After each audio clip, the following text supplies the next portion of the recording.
Hey everybody, it's Mike from the Mike Wagner Show, powered by Stockweb Studios and brought to you by official sponsor of the Mike Wagner Show, international warring author Mia Muslin's They're Missing, available on Amazon and paperback and ebook.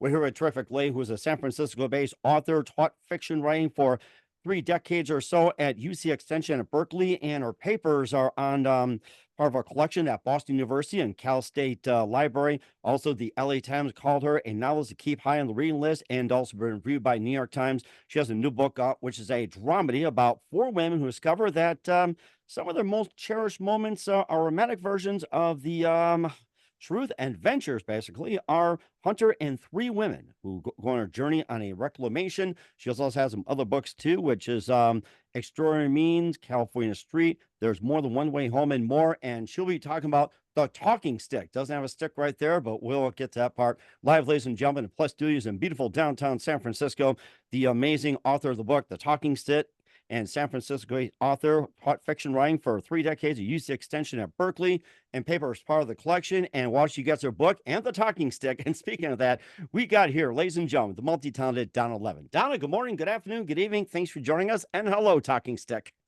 Hello, I should have had this out for when you mentioned that I didn't have a stick. I wanted to disabuse you of the notion, and this is a talking stick. To be honest, I bought it on Etsy. I don't think it has magical powers, but I got it as inspiration, the book, and voila, the book. And it's a beautiful cover, and it's even a wraparound cover. Oh, So wow, I've nice. never had one of these before. So this is a scene from Marin County, which is where the book more or less takes place, with exception of just a couple of chapters. And yeah, where were we? Okay, so I wanted to show you the book.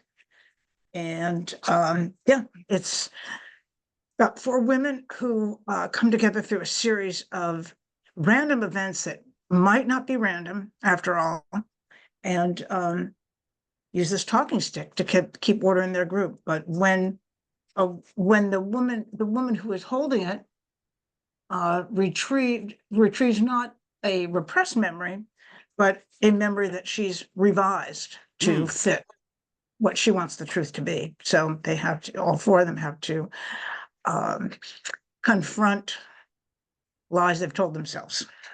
Oh, really? What are some of the lies they ever got told during the whole time?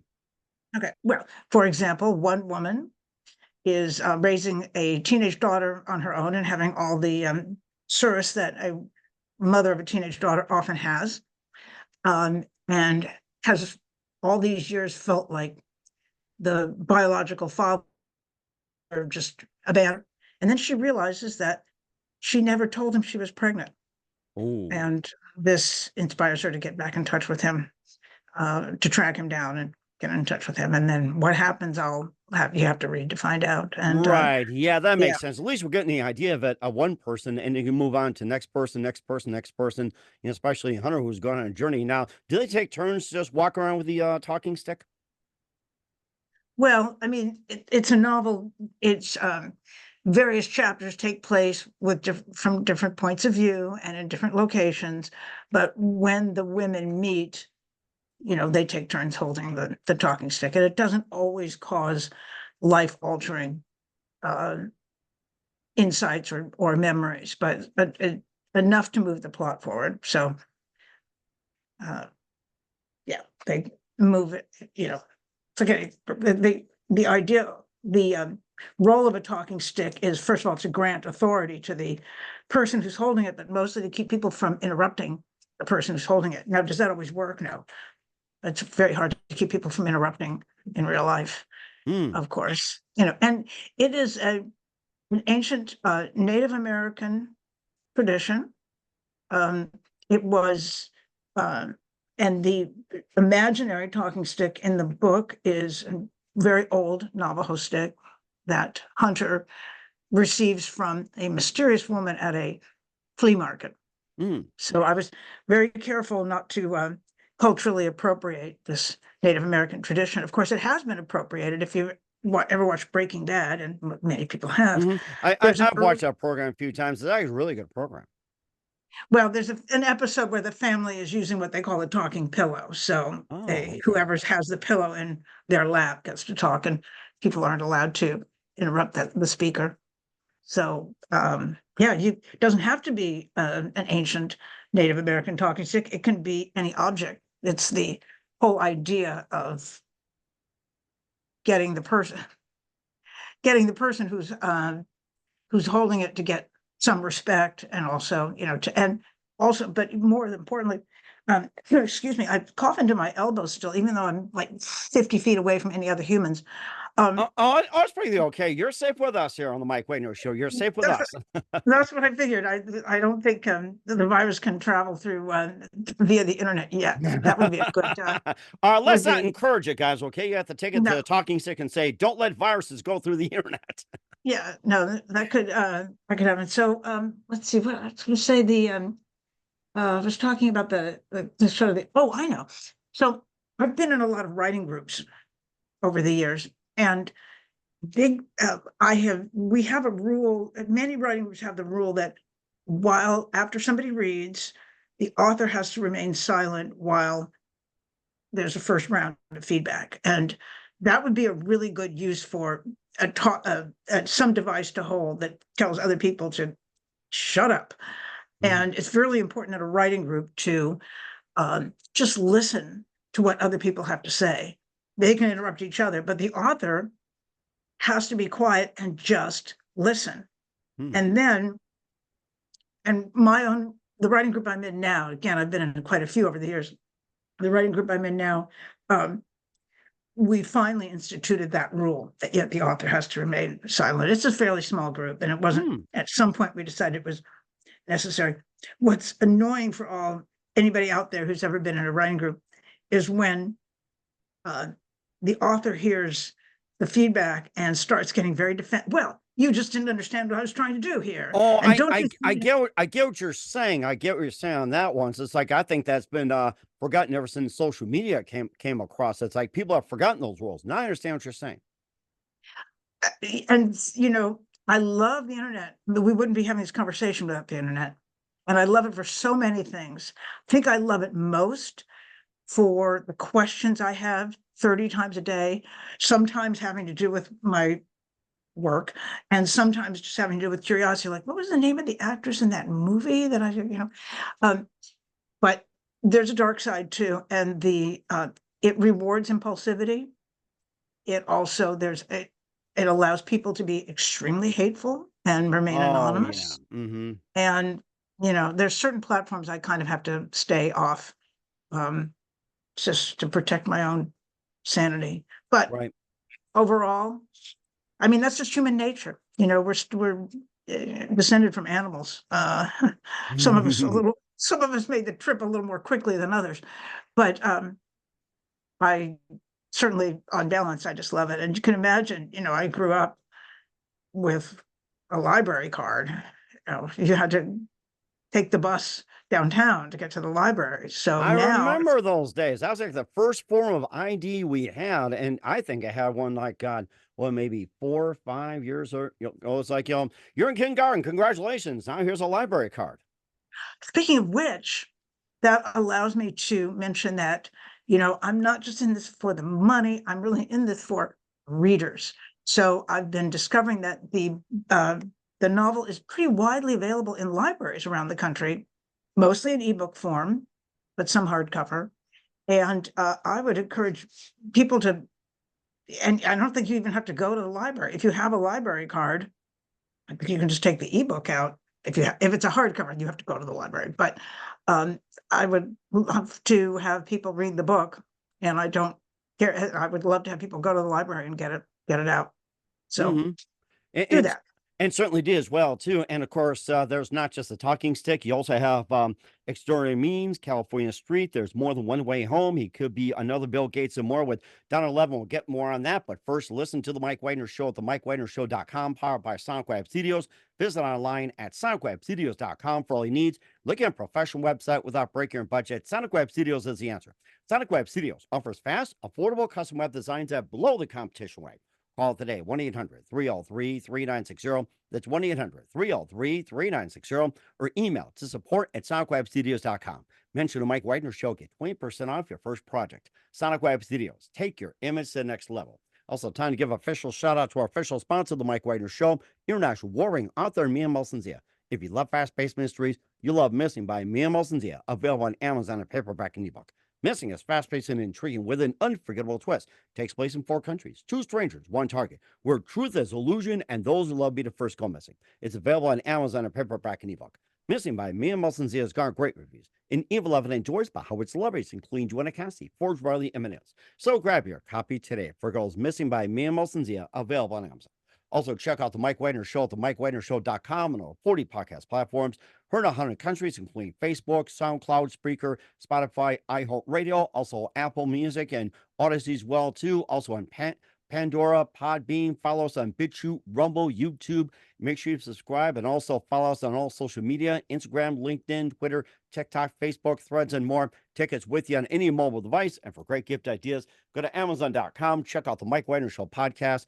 T-shirts, pop sockets, throw pillows, tote bags, hoodies, makes great gifts 24/7. Go to Amazon.com. Check out the Mike Wagner Show podcast. And for more great gift ideas, go to Amazon.com/Mia Melson-Zia for great books like Missing, Once and Wrinkles, also T-shirts, pop sockets, hoodies, phone cases, and more.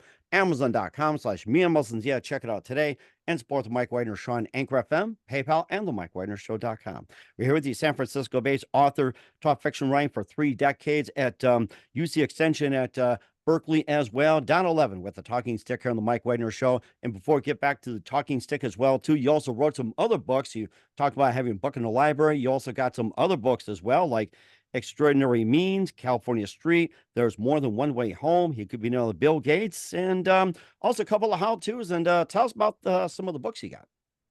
Well, actually, gives me a chance to say that my first, oh my God, my first 4 books, I think, 1, 2, 3, 4, were published before Kindle was really a thing. And I'm really grateful to my previous publisher, Chickadee Prince Books, that made the previous books available, the previous novels, California Street and Extraordinary Means, available as Kindle, and put out California Street as a paperback as well. So, once again, it's all internet related. People complain about Amazon for various reasons, and we won't go there because I certainly have no problem with for now. I have no problem with it. You can order talking sticks off Amazon for all we know. Absolutely, absolutely. Well, the I think I wouldn't mind. I hope Amazon isn't listening to this. I wouldn't mind if the FTC came in and broke up some of these tech monopolies. But to tell you the truth, that's not my job. I have other jobs. So for the most part, again, before Amazon, my 2 first novels were out of print. And then if somebody wanted to copy, they'd have to find, eccentric bachelor who ran the out of print rare bookstore. Mm-hmm. Right. Yeah. Uh-huh. You can go to Amazon and 50 people are selling copies of reused copies of my first 2 novels. And again, they're both available as ebooks as well. And the writing books, they are not available as ebooks, but I'm not really that concerned about that because, I'm really more interested in my fiction than I am in the ebooks. I mean, in the writing books. And I feel a little bit like, I was, they were heartfeltly written. Let me put it that way. But I was also much younger, and I thought it was God's gift to writers. I thought I really just knew when I started teaching, and I still teach, and I believe in it, and I love the idea of empowering other writers. But the more I learn, the more I know I don't know anything. The idea that there are these rules, but when I started at UC, I was like, let Donna show you how to do it. No, so I stand behind the books, but I want to acknowledge their limitations, and I also am a little sometimes distressed by the number of people who oh, you're a writer, that's great. What have you? I want to buy your writing books. They don't say anything about buying my novels, and I wonder. Really? Huh. Yeah, so And I mean, it's kind of a universal phenomenon. So I kind of think, well, I think it's going to buy your book after I've helped you write it. Um, or are you just assuming that you're going to be published by Riverhead and they're going to have a huge ad budget for you? Hmm. So, I mean, the point is writers have to read and they have to buy books and we have to support each other and people have to read and people, okay, a lot of people don't read, but you should, Hmm. I love movies, but reading engages a part of your brain that movies do not. And fiction especially engages a part of our humanity, I think, that nonfiction and certainly self-help do not. So that's my pitch. If you want to read one of mine, great. If you want to, there are other also, okay, this is why I don't go into sales. There are many, many fine books out there already besides mine, like The Brothers Karamazov. That's a really good book. I recommend it highly. Anna Karenina, that's another good one. So Great Gatsby, one of my faves. So if Oh you yeah, haven't read I those, remember I think it was in high school I read The Great Gatsby. Oh my God, what a book! I'll tell yeah, me too. In fact, that was the book that really inspired me to do my own writing because the teacher peeled back a lot of the layers that Fitzgerald had created, layers of meaning in the names and the foreshadowing and uh, parts of the things he left ambiguous. And I don't know that I would have loved the book as much if I'd read it 10 years later on my own, but I thought, oh wow, that's amazing. And I thought, oh, I could do that too. It looks really easy, you. Hmm. which Right. of course I discovered it was not.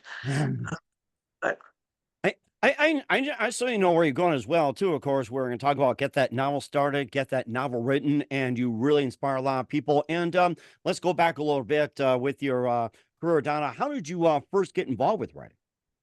well, again, the reading Gatsby in high school. First of all, I was a big reader as a child, very big reader.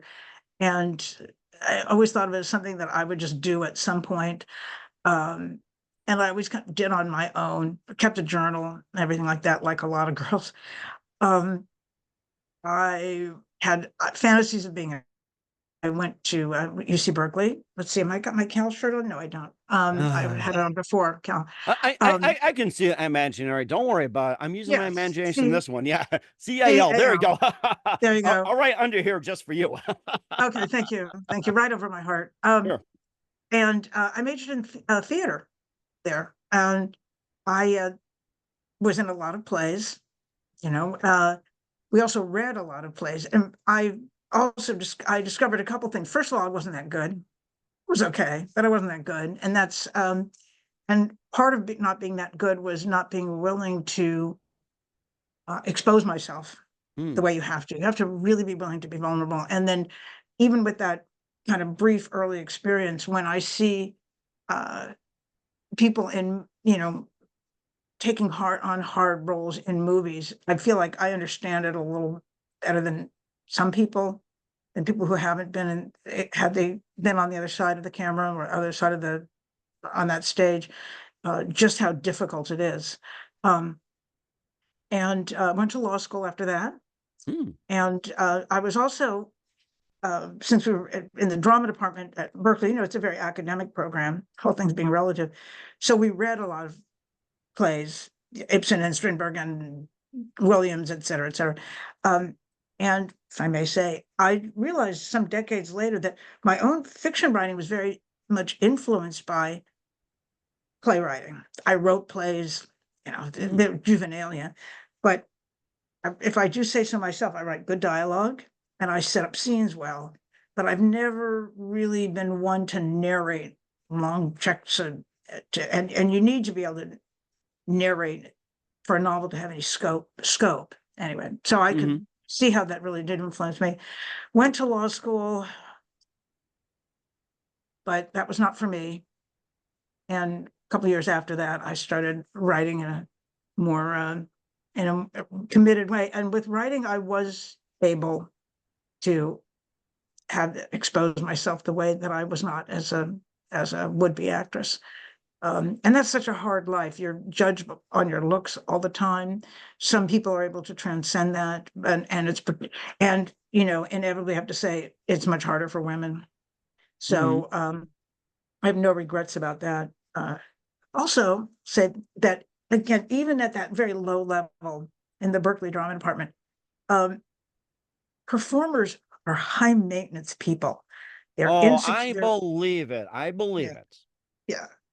They're they're funny and intelligent, and I'm making gross generalizations, but they are so insecure and they need so much attention. I'm the same way. I'm funny, intelligent, and I'm extremely insecure. I know that about myself. I mean, it's not a secret you can really keep from yourself. Um, Lawyers, by the way, law students, you know, generally they're more very competitive, not very emotional, um, not always even the nicest people in the world.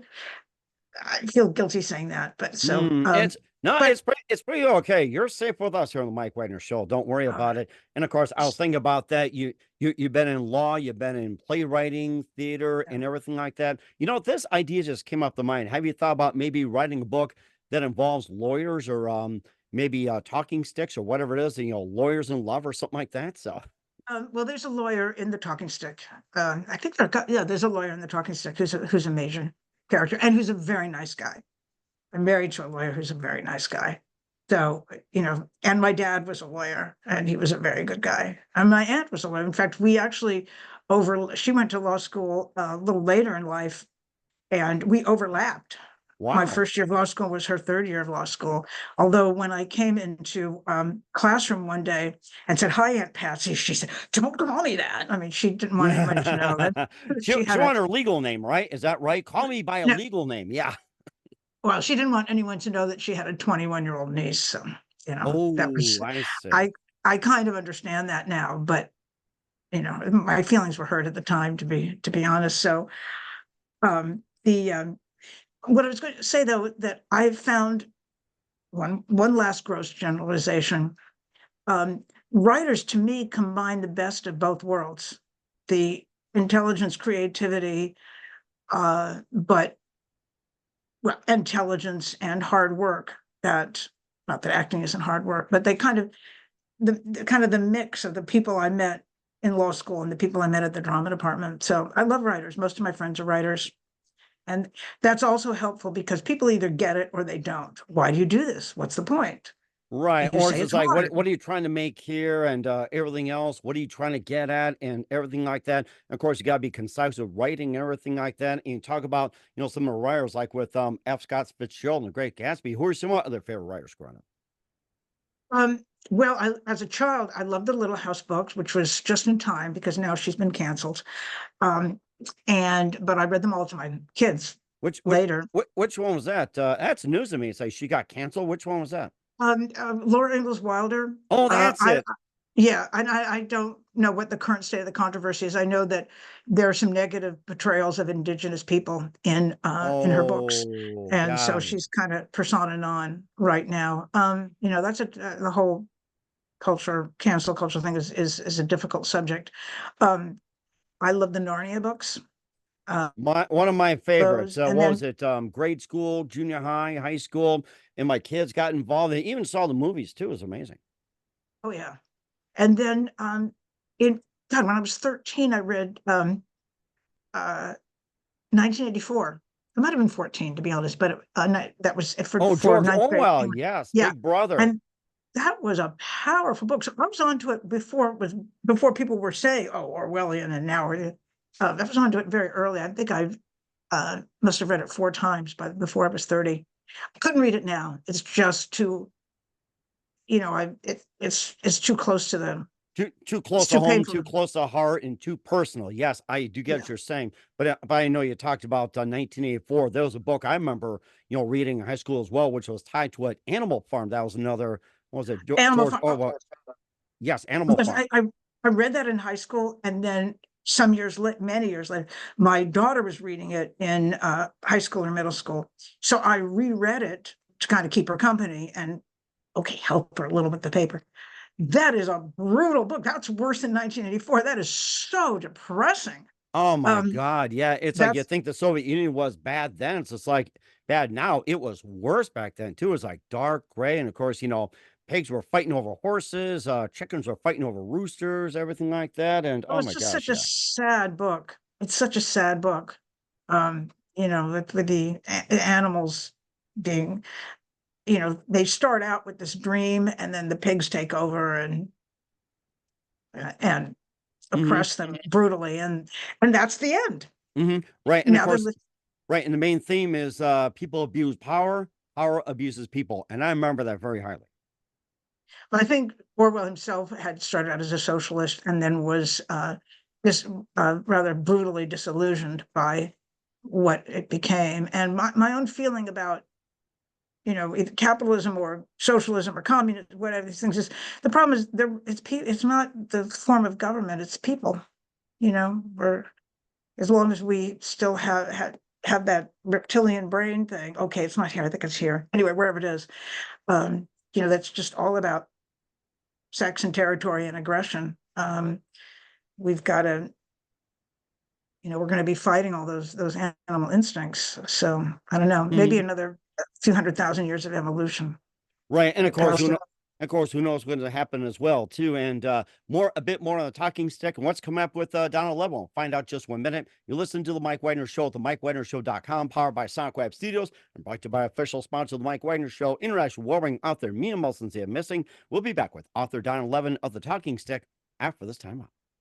We're back at the multi-talent Donna Levin, the Mike Wagner Show with the Talking Stick and more. We cover some amazing career, books, and everything else, and a bit more about the Talking Stick. There was one point I didn't get to. It's like, how did you first come up with the idea of the Talking Stick or come across it?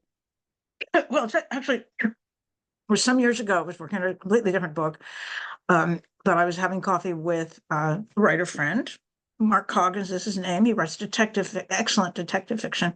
But we just of course conversation, we both said we'd like to write a book in which some magical object plays a part. And his idea was that a man finds a device in his garage that when you turn the dial, it causes people, in his case, women, to fall in love with you. Oh, And wow. my idea was that somebody would have a device that allows him or her to read minds. And we thought, yeah, that's great. Maybe, and then he went back to detective fiction. I went back to whichever of the two recent novels somewhat recent novels I was Mm-hmm. working on. And then about 5 years ago, it just struck me. Oh, well, I'll add something else that, that conversation came back to me. But then also, meanwhile, it's 12 years ago now that I joined this writing group. I was very lucky to be invited to join this writing group that was by a former student, in fact. And she, uh, let me say that I was raised to believe that women really can't be friends, that women are always going to be competing for mostly the attention of men, but also for job opportunities, whatever. Um, and somewhat, and then I joined this group that's all female writing group, and it turns out these women are really friends. They are not competing with each other. They are only supporting each other. They're from Nice. different backgrounds, they're somewhat different ages. And it was quite a revelation somewhat later in life. And I used to, gossip is a harsh word, but I used to talk about them to my oldest daughter. And a couple of times she said, you ought to write a book about a group like this. And then the two ideas came together about 5 years ago, where I can have this group of women, none of whom are based on real people, but it's still a group of women and a magical object. So that was the beginning of that. And then it was a very, very difficult process. I mean, you have an idea, and think, oh, that's a good idea. And then what? Who are the characters? What are their names? Where do they live? What do they do? How old are Right. they? What do they look at? Mm-hmm. And most of all, what happens? So I struggled a long time with it. I got a lot of good feedback from as I was writing from the group, and then at a certain point, I also showed chapters to an editor I've worked with in New York, and another good friend, also a writer, not in the group, but whose judgment I respect quite a bit. And finally, my in my first writing book, Get That Novel Started, I said, what you got to do is write as many drafts as you can stand without setting yourself on fire. Right, And then exactly. and then one more. And then in the second writing book, I acknowledged that and I said, I was wrong. It's two more. So I mean, there's probably 7 drafts here at least in this final book. But I'm going to hold that one more time because why not? It is such a great cover. Yes, it is. And of course, great Yes. indeed. And where can we find the talking stick at, and what's your website? My website is donnalevin.com, which very imaginatively named. And at that website, there are links to Amazon, Barnes and Noble, bookshop.org, Indigo, and I think a couple others. So there's that. And then, of course, the go-to, let's face it, is Amazon to buy. And, click. And there's also your local library. And there's your local independent bookstore. I mean, those are things change The best, that, yep, the best go-to is, and if they don't have it, ask them to order. That is the go-to right there. Yes. Yeah, they can easily order it. Yeah. Okay. We'll certainly do that as well, too, with the author Donna Levin of The Talking Stick and more here on the Mike Wagner Show. Just a few more things, Donna. What else can we expect from you in 2024 and beyond? Well, I started something new. I started it last year, actually. And the fantasy that the next one will be easy is what keeps me going. It's not easy, but I'm got a good start on it. So that's what I'm planning to do this afternoon. Work on Nice. that. Okay.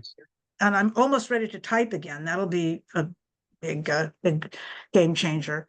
So that, and yeah, what else? Okay. Well, I want to go back to the gym. Oh, there you Gotta go. get back to the gym. Right. And I think that's a really good idea. I think many of us can use that right now, too. So, and also, who do you consider biggest influence in your career? Wow, that's a very tough one. I I'd have to name a few. Oh, okay. Biggest influence. Oh, that's actually he's my a man named Leonard Bishop, who ran a novel writing workshop in Berkeley that I was in the 80s, who just really believed in all of us. He used to say, your novels aren't publishable yet because they're not finished yet. And he seemed to believe that the most important thing that anybody could do would be to become a novelist. And I don't think that's necessarily true, but it was something I really needed to hear back then. So definitely Leonard Bishop, may he rest in peace. All right. And that's a Yeah. really good influence as well. And what's the best advice you can give to anybody at this point? Start today. I mean, if you're talking about writing, so don't put it off. Don't wait till the kids leave home. Don't wait till you retire. Don't wait till you finish remodeling the kitchen. Start now because it's not going to get any easier. And that's on my to-do list as well, too. I'll hold off on remodeling as well, too. So that's good advice right there, Donna. Yeah.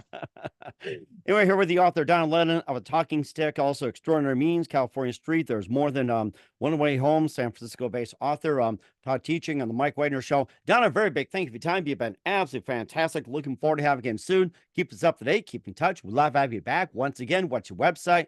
How do people contact you? Where can people purchase or check out your books? The website, donnalevin.com. There's a contact form and it's working because somebody contacted me just yesterday. So I know it's working. So please, donnalevin.com. I'm glad I got that domain. Thank you so much for having me. Okay, great. And also, once again, the website, and can you show us the book again one more time? Yes, please. The Talking Stick. The Talking Stick, and make sure you Yes. check that out as well. So make sure you get it today on Amazon. And once again, Donna, very big thank you for your time. You've been absolutely fantastic. Looking forward to having you again soon. Keep us up to date. Keep in touch. We love having you back. We wish you all the best. And Donna, you definitely have a great future ahead. Yeah.